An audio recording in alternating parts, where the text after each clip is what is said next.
तत्सतोमस्य श्रीमद्भगवद्गीता माला मंत्रस्य श्री भगवान वेदव्यास ऋषि अनुष्ठुप छंद श्री कृष्ण परम आत्मा देवता ओम अशोचान अनु अशोस्तम पज्जिया बादांच वाशचे इति बीजम ओम सर्वधर्मान् परित्यज्य मामेकं शरणं व्रज इति शक्ति अहं तं सर्वपापेभ्यो मोक्षयिष्यामि मा शुच इति कीलकं श्रीकृष्ण प्रीत्यर्थं पठे विनियोग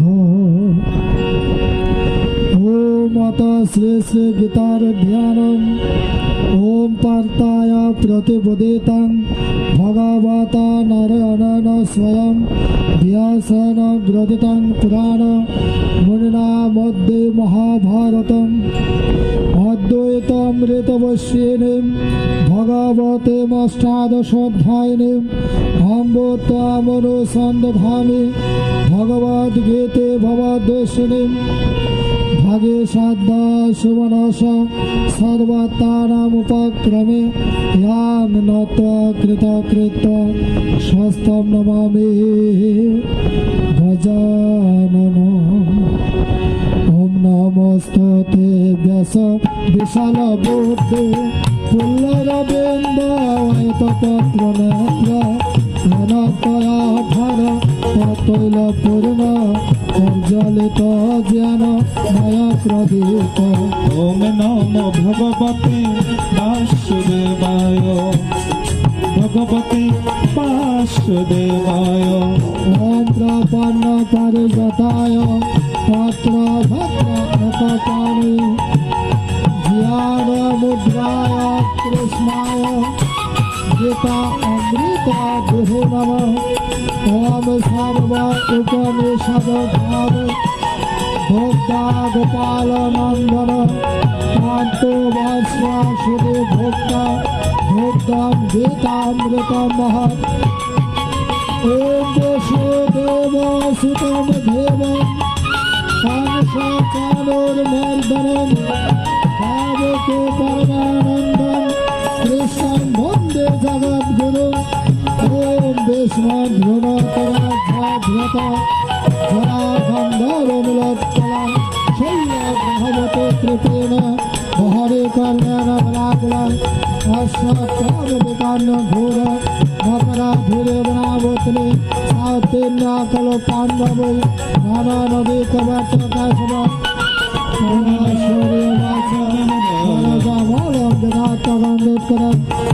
नानाकानकाशरं हरे कदा संवदनावलितं लोके सज्जनपदे अह ते प्रमाणं मुदा भवाद भारतपङ्कजं हरिमाला प्रदंशना श्रेयसे ओम मुकाम करोति वाचालं पङ्गं लङ्घयति गिरिं यत् कृपातमहं वन्दे परमानन्दमाधवं यं ब्रह्मा गुरुनिन्द्र रुद्रामरुतस्कन्धदिग्गस्तवै वेदसाङ्गपदनाम उपनिषदगायन्तं सामग ज्ञानवशतद्गतेन मनसा पश्यन्ति अनिर्दिनं यस्सन्तमाविदु सुरासुरगणागवाय तस्मै नमः ओम नमो धर्माय महते नमः कृष्णाय वेदसे ब्राह्मणे नमस्कृत्य धर्मानुवस्य सनातनम् ओम नारायणं नमस्कृत्य नरं चैव नरोत्तमं देवीं सरस्वतीं चैव ततो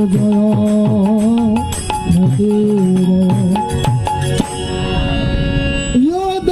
यदक्षरं परिप्रष्टं मात्रहीनं च यद्भवति पूर्णं भवेत् तत्सर्वं तत्र स्वभावं जनार्दनम्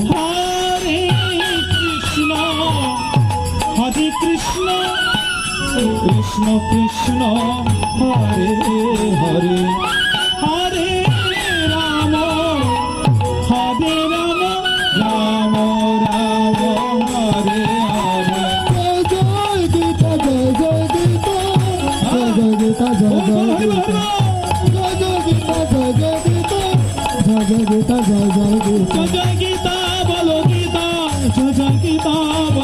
গীতা জয় জয় গীতা বলো গীতা গীতা গীতা গীতা গীতা জয় জয় গীতা গীতা গীতা ওম ইতি গীতা শ্রী শ্রী গীতার ধ্যানম সমাপ্তম।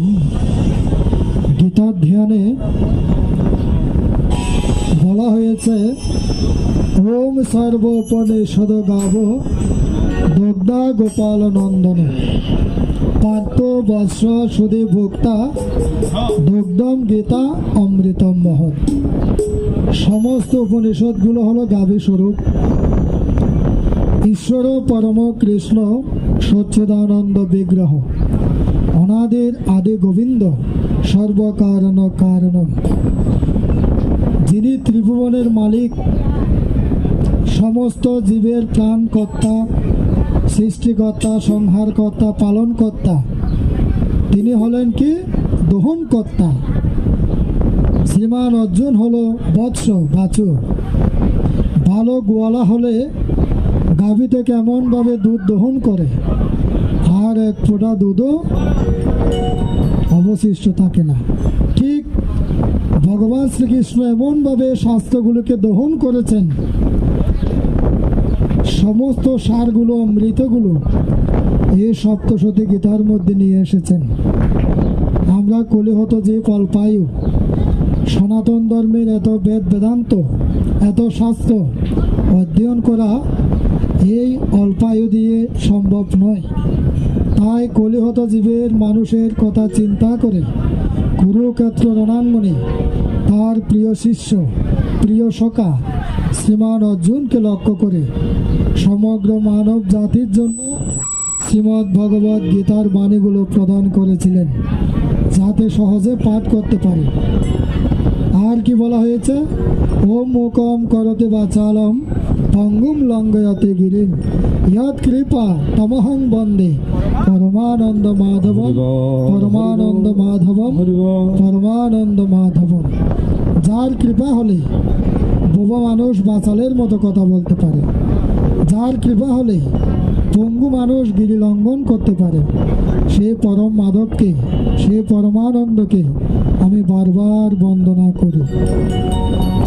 গীতা সুগীতা কর্তব্যা কি মন্যয় শাস্ত্র বিস্তরে ইহা স্বয়ং পদ্মনাভঞ্চ মুখ পদ্ম বিনিশ্রিত।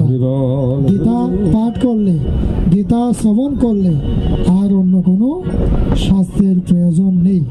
শুধু মণ্ডলী তো আমরা পারি না কেন?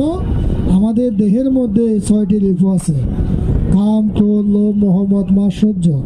আমরা যখন গীতাভাস শুনতে চাই, আমাদের মন আমাদেরকে অন্যদিকে নিয়ে যায়।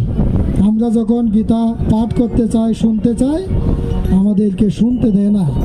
এই ষড়রিপুগুলোকে যদি আমরা দমন করতে পারি, তবে আমাদের জীবন সার্থক। তাই বললেন কি, এই সংসারে আমরা কেউ সুখী নই। কেউ অর্থের অভাবে আছি, কেউ ছেলে মেয়ে নিয়ে টেনশনে আছি, অনেক ধরনের সমস্যায়, কেউ রোগাক্রান্ত হয়ে আমরা কষ্ট ভোগ করি। আমরা কেউ পৃথিবীতে সুখী নই। তাই বললেন কি